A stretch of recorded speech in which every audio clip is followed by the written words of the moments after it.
আরবের এর আগের লোকেরা, কোরআন আসার আগের লোকেরা কেমন ছিল, এর চেয়ে বর্বর তো আর কিছুই হতে পারে না। নিজেদের সন্তানদেরকে জীবন্ত কি হত্যা করে, এর চেয়ে বর্বর আর কি হতে পারে? যুদ্ধ বিগ্রহ মারামারি ছাড়া কোনো কিছু না। নারীদের সম্মান মর্যাদা বলতে কোনো জিনিস না। বাজারে কৃতদাসগুলো বিক্রি হতো গরু ছাগলের মতো, এবং কৃতদাসদেরকে রাসূল ইসলামের প্রতি ঈমান আনয়নের কারণে, ইসলামের প্রতি ঈমান আনয়নের কারণে বেলাল রাদিয়াল্লাহু তাআলা কিভাবে অত্যাচার করা হয়েছে, সুমাইয়া রাদিয়াল্লাহু তাআলাকে কিভাবে হত্যা করা হয়েছে একটু ইতিহাস জানেন, ইয়াসারকে কিভাবে হত্যা করা হয়েছে ইতিহাসগুলো দেখেন। The owner of their lives and their death were at the hands of their masters. That was the philosophy in the society. কিন্তু এই সমাজের এই লোকগুলোই কেবল কোরআনের ছায়াতলে আসার পর কি হয়েছে বলেন তো? সমগ্র পৃথিবীর একচ্ছত্র অধিপতি তারা হয়ে গিয়েছেন, সমগ্র পৃথিবী। ওমর রাদিয়াল্লাহু তাআলার যুগে প্রায় 36টি তৎকালীন শ্রেষ্ঠতম শহর এবং নগর বিজয় হয়েছে। ওমর রাদিয়াল্লাহু তাআলার 10 বছরের শাসনামলে 14,000 মসজিদ তিনি নির্মাণ করেছেন সারা পৃথিবীতে। রাসূল ইসলামের ইন্তেকালের 50 বছরের মাথায় সমগ্র পৃথিবীর অধিকাংশ অঞ্চল মুসলমানদের অধীনে চলে যায়। কুতাইবা বিন নাফে, কুতাইবা বিন মুসলিম, তারা যেভাবে ইসলামের মিশন একজন পূর্বে আরেকজন পশ্চিমে নিয়ে গিয়েছিলেন, যদি তাদেরকে ওইখান থেকে উইথড্র না করা হতো তাইলে এই গোটা পৃথিবীর এমন কোনো অঞ্চল থাকতো না যেখানে মুসলমানরা বাংলাদেশের মতো মেজরিটি না হতো। কিন্তু তাদেরকে উইথড্র করা হয়েছে, এটা ইতিহাসের অংশ।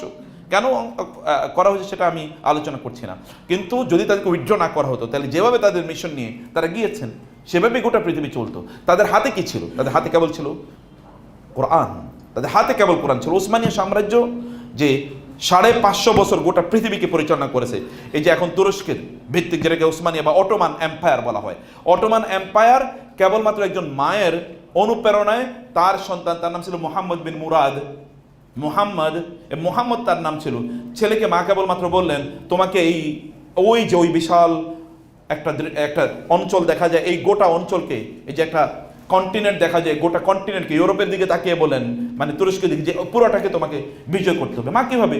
ছোট বাচ্চা, 10-11 বছরের বাচ্চা, বলো বিল কোরআন ওয়াস সুলতান। কিসের মাধ্যমে? কোরআনের মাধ্যমে। তোমার এক হাতে থাকবে কোরআন, আর এক হাতে থাকবে তোমার তলোয়ার, এটা দিয়ে তুমি করবা। এবং সত্যি এই সন্তানটি কোরআনের মাধ্যমে এমন এক সাম্রাজ্য তৈরি করলেন, যেই সাম্রাজ্য দ্বিতীয় বিশ্বযুদ্ধ পর্যন্ত এই পৃথিবীর অন্যতম প্রধান পরাশক্তি। ইউরোপের আগমনের পূর্বে, ইন্ডাস্ট্রিয়ালাইজেশনের পূর্বে অথবা ওদের রেনেসার পূর্বে পৃথিবীর একমাত্র পরাশক্তি হচ্ছে এই অটোমান এম্পায়ার।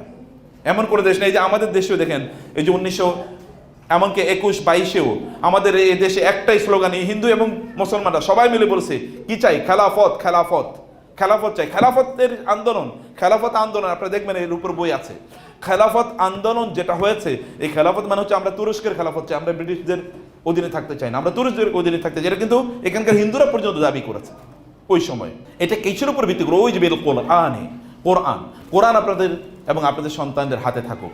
সন্তানদেরকে হাফেজ বানাতে হলে মায়েদেরকে এবং বাবাদেরকে খুবই সতর্ক থাকতে হবে। ফজর আগে ঘুম থেকে উঠেন, আল্লাহকে বলেন, আল্লাহ তুমি আমার সন্তানটাকে কোরআন হাফেজ বানাও। কিয়ামতের দিন আপনাদেরকে এমন আলখাল্লা, মানে এমন এই যে গাউন পরিয়ে দেওয়া হবে, যেই এক একটা বাবা এবং মায়েদের এমন গাউন পরিয়ে দেওয়া হবে, যেই গাউনের মূল্য এই গোটা পৃথিবীর সকল সম্পদ বিক্রি করলে হবে না।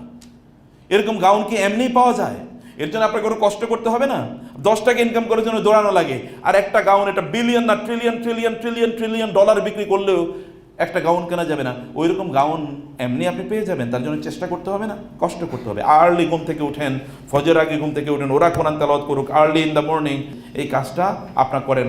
ঘরটাকে কোরআন, যেমন আমার বাসায় আমি যেটা করেছি, সাউন্ড সিস্টেম ডেভেলপ করেছি, একেবারে পুরোটা কোরআন তেলাওয়াত হয়। আমার ওয়াইফ, এখানে আমরা মেশিন কিনেছি, মানে সাউন্ড সিস্টেম ফুল, সিস্টেমটা কিনে এখানে মেশিনের মধ্যে উনি ব্লুটুথে তেলাওয়াত দিয়ে দেয়, পুরো ঘরে কোরআন তেলাওয়াত চলতে থাকে, একটা কোরআনিক আবহাওয়া চলুক।